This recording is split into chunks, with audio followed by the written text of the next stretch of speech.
दोस्तों, हमारी आज की कहानी है ये एक ऐसा घर था जहाँ कोई अपना ना था। जीवन में जब कोई अपना साथ छोड़ दे, उससे बढ़कर कोई दर्द नहीं। इस बुढ़ापे में अविनाश जी सबके रहते एकदम नितांत अकेले रह गए थे। पत्नी सुबह के देहांत के बाद से बेटे बहू ने एकदम सुध लेनी बंद कर दी थी और अब 4 दिन से बीमार थे। जैसे तैसे दवाई पर काम चला रहे थे।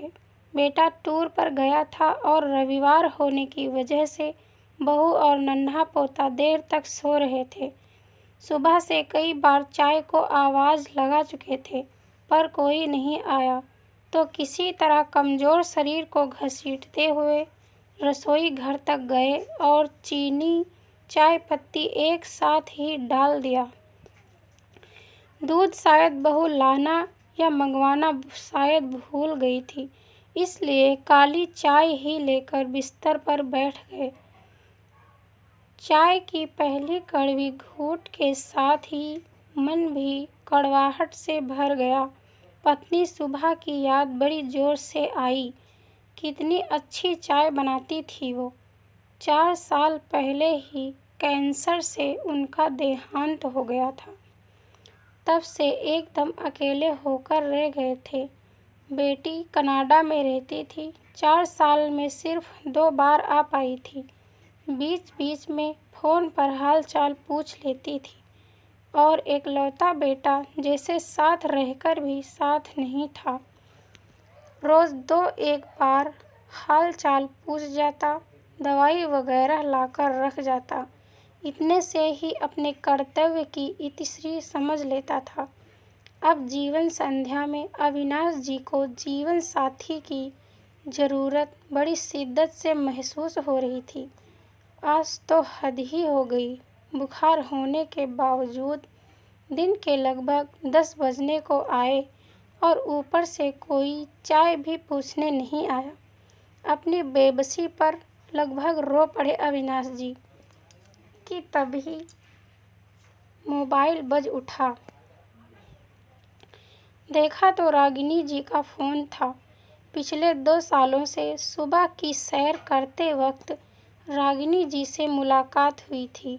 हंसमुख और सुलझी हुई महिला थीं। अपने वैधव्य का रोना न रोकर जीवन को सकारात्मक रूप से जीने की इच्छा रखती थीं और अपने अनंत कष्टों के बीच भी यूँ मुस्कुराती रहती जैसे कुछ हुआ ही ना हो। अविनाश जी उनसे बहुत प्रभावित थे। रागिनी जी ने फ़ोन पर उनके न आने की वजह पूछी। फिर वो बीमार हैं जानकर बहुत चिंतित हो गई। कहने लगी कि अभी आती हूँ, पर अविनाश जी ने यह कहकर मना कर दिया कि लोग क्या कहेंगे और बहू ताने मारेगी सो अलग, कि इस उम्र में भी बाबूजी महिला मित्र रखते हैं। अविनाश जी को हमेशा से समाज का बड़ा डर रहता था। पत्नी सुबह से भी कई बार इस बात को लेकर बहस हो जाती थी कि इतने पैसे खर्च करके इस रिहायशी इलाके में घर लेने की क्या आवश्यकता थी, जबकि इतने पैसे की अगर बचत की जाए तो आगे चलकर काम आएंगे। पर अविनाश जी ने खुद का प्रभुत्व दिखाने को इतना आलीशान घर बनवा लिया था। पर ये कैसा अपना घर था जहाँ कोई अपना न था। बहरहाल उस वक्त तो उन्होंने रागिनी जी को घर आने से मना कर दिया, पर बाद में मितभाषी और संवेदनशील रागिनी जी की बातों को देर तक याद कर अपनेपन के एहसास से खुद सोते रहे। आज बुखार को 7वां दिन था। अविनाश जी बेहतर महसूस कर रहे थे। बेटा रोहित भी टूर से वापस आ चुका था।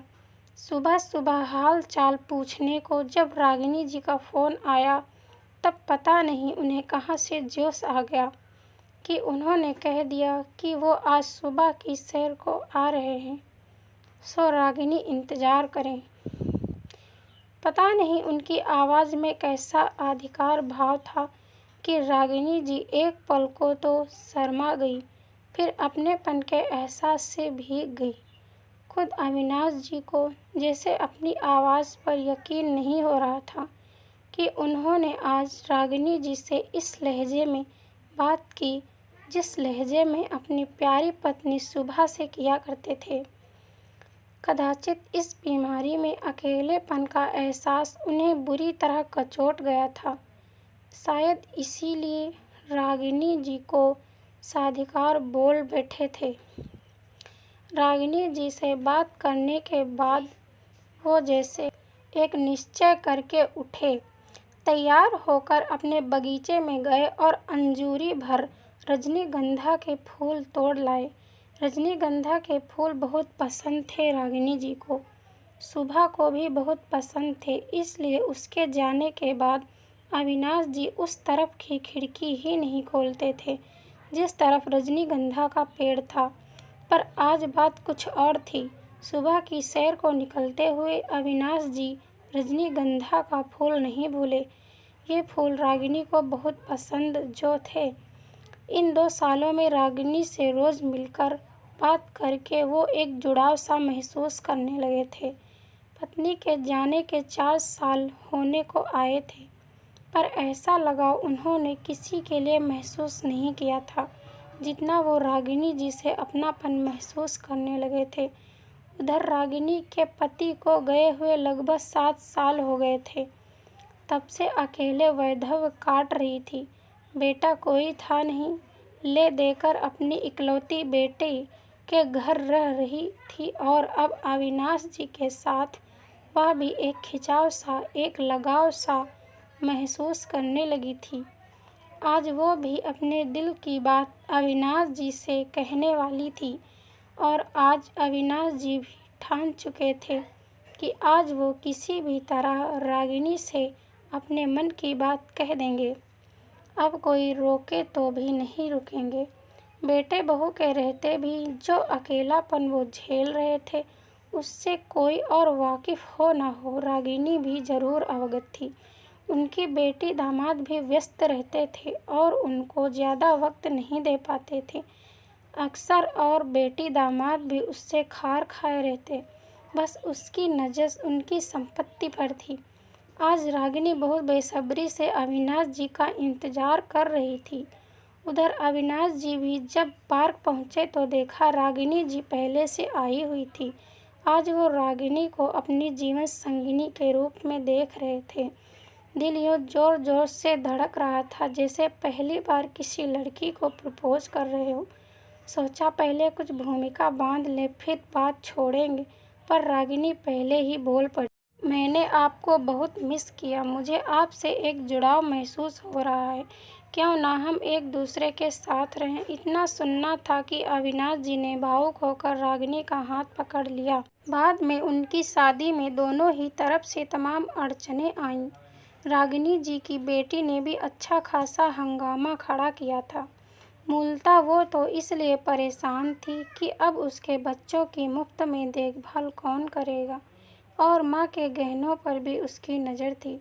इधर अविनाश जी के बेटा बहू ने भी जमकर विरोध किया था। वो तो अच्छा था कि बेटी ने पूरा साथ दिया था। उनकी शादी में मेहमान भले ही उनके बीच अनहद प्यार था। दोनों उम्र के इस पड़ाव पर जीवन साथी पाकर बहुत खुश थे। उस रात फिर रजनीगंधा के फूलों की खुशबू खिड़की से आ रही थी, पर आज अविनाश जी ने खींचकर खिड़की बंद नहीं की, बल्कि देर तक रागिनी का हाथ पकड़कर बैठे रहे। निहारते रहे चांद को, महसूस करते रहे चांदनी को, और निहारते रही अपनी नई नवेली प्रियतमा को जो बिल्कुल नई दुल्हन सी सकुचा रही थी। वैधव्य के लिबास में उन्होंने रागिनी के चेहरे पर कभी ऐसी लालिमा तो देखी नहीं थी। प्यार किसी भी उम्र में हुए इंसान के चेहरे पर एक लावण्य जरूर ले जाता है और इस अतरंग एहसास से दिल तक पहुंचती है। एक खुशी की लहर जो आज अविनाश जी और रागिनी जी दोनों महसूस कर रहे थे। भले ही एक इस सुहागरात में 2 जवान शरीर का मिलन ना हो, 2 प्यार भरे दिल अवश्य मिल रहे थे। सुबह सुबह चाय की खुशबू से अविनाश जी की नींद खुली। आज देखा उन्होंने गौर से रागिनी को। सिंदूर लगा माथा, आलता लगे पैर और आंखों में प्यार का अथाह सागर। सिंदूर का रंग प्रेम और समर्पण से और भी गहरा हो जाता है, ये आज भी उन्होंने जाना था। समर्पण तो हृदय का हृदय से होता है, शरीर तो एक भूमिका मात्र निभाता है। जब रागिनी चाय लेकर पास आई तो किसी नए उतावले प्रेमी की तरह उन्होंने गहरा गुलाबी रंग उनके गालों पर मल दिया। बदले में रागिनी ने भी शरारत करते हुए अपने होली के रंग से रंगे गाल उनके गाल से मल दिए। उसकी इस हरकत पर अविनाश जी भी नटखट हो गए। इन्हें देखकर कौन कह सकता था कि अब इनकी उम्र हो गई है। प्यार इंसान को सदा जवान जो बनाए रखता है। ये थी एक नटखट होली। आज रागिनी को अपने वैधव्य के दिनों की कोई याद नहीं थी। वो जब भी अविनाश जी से कृतज्ञ होकर कहती, आपने मुझे सधवा बना दिया, तो वो हंसकर कहते, हम दोनों सधवा बन गए। सच में प्यार किसी भी उम्र में क्यों ना हो, इंसान को ज़रूर जीना सिखा देता है।